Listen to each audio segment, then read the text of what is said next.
dadka ku nool gobolka Banaadir ayaa saaki aroortii ku soo toosay ciidan booliis iyo military ah oo xiray qaar ka mid ah wadooyinka Muqdisho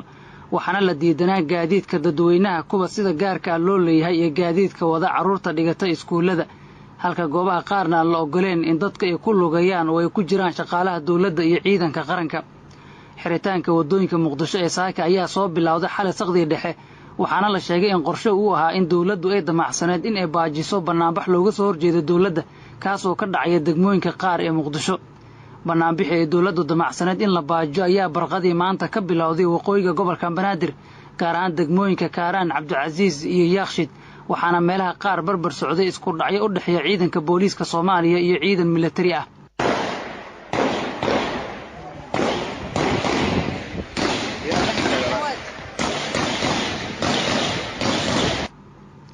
banaanbaxyaasha saaki isugu soo baxay degmooyinka qaar ee Muqdisho ayaa watay boorar ay ku qornaayeen erayo lagu diidan yahay madaxweynaha waqtigiisu gabaabsiga yahay ee Maxamed Cabdullaahi Farmaajo laguna dalbanayay in la qabto doorasho waqtigeeda ku dhacda oo lagu wada qanacsan yahay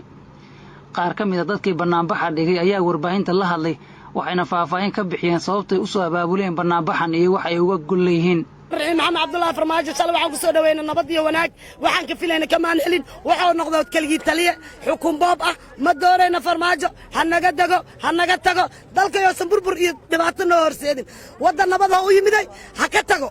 مرة من فرماجة ما دورنا فرماجة هذا رقم الله قصر مواي مرة من فرماجة قالت ولا dadkii doortay oo u banaan baxay shacabka Muqdisho ma antana anaga shacabka Muqdisho ma doonayna farmaajo dalkeenana uma doonayna burbur hadii dalka wixii lagu heshiiyay hadii dastuurka la baalmaro waxa imaanaya burbur anagana hadaa shacabka banaadirnaana burbur ma doonayno doorashana kuma aamini karna farmaajo shariif asaw awriji doorasho qabtay حسن شيخ هو جلسي حسن شيخ شرف له أيو دورشو قبتي فرماج أسوق بورسيس وتقرن كسر دورشو قله ما أنت إنه غير قليو دورشة دي أنا جا وده كان أنا جا لا ودلنا مرة بندي بدع ماذا حكمنا دلوا قدين وهنكعصنا إن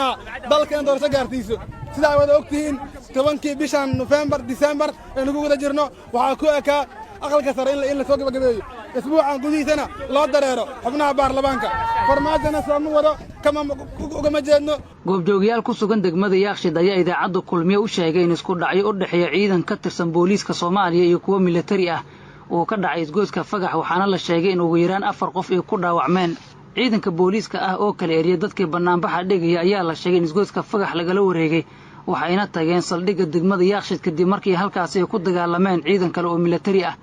wararkii ugu dambeeyay ayaa sheegay in dawladda Soomaaliya ay Fagax u dirtay ciidan kale oo booliiska gaarka ah Haramcad kuwaas oo ku sugan isgoyska Fagax waxaana degan xaaladda goobihii lagu dagaalamay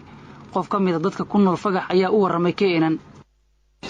walaal waxaa maanta isku dagaalay ciidamada booliska iyo kuwa militariga isku dagaalay shacab banaanbaxa imaaday banaanbixiya dadka la celiyay markii la celiyay waxaa imaaday ciidamada militariga oo taabacsan oo shacabka la celiyay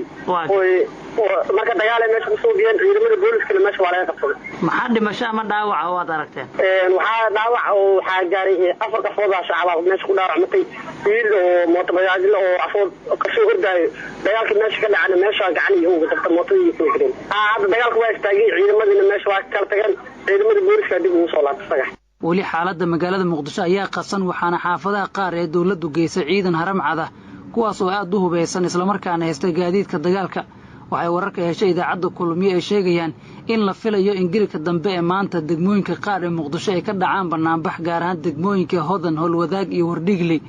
iyadoo ay dawladda Soomaaliya ay wado abaabul ee banaanbaxaasi ku baajinayso banaanbaxyadii maanta ka dhacay gobolka Banaadir ayaa la sheegay inay soo abaabuleen xubno ka mid ah siyaasiyiinta mucaaradka ah gaar ahaan wakiilo ka socda midowga musharaxiinta madaxweynaha Soomaaliya kuwaas oo madaxweyne Farmaajo dhowr jeer ku eedeeyay inuu damacsan yahay muddo kororsi iyo boob doorasho